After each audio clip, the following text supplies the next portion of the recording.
year, thousands of men, women, and children fall victim to a human rights violation. Modern slavery.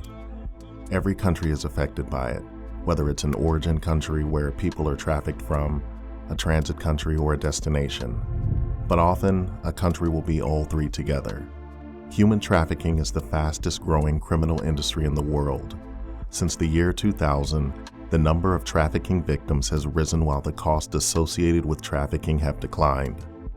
Right now, there are an estimated 36 million people trapped in modern slavery in one way or another, and every 30 seconds, a new human being becomes a victim of modern slavery, with a really low chance of ever getting out, as the rescue rate for trafficking victims is less than 1.1%.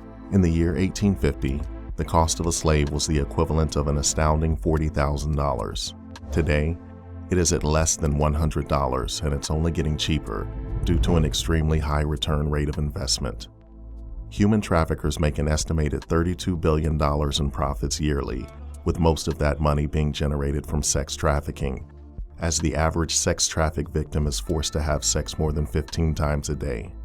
But human trafficking is not just another word for prostitution. Despite high revenues, only 22% of all traffic victims are forced into sex work, with the majority of modern-day slavery taking the form of forced labor, as over 70% of all trafficked people being pushed into forced labor. And globally, over 26% of all people trafficked are children, with 80% of them being young girls. And in the US alone, over 100,000 children are exploited through sex trafficking in any given year, without even crossing any borders.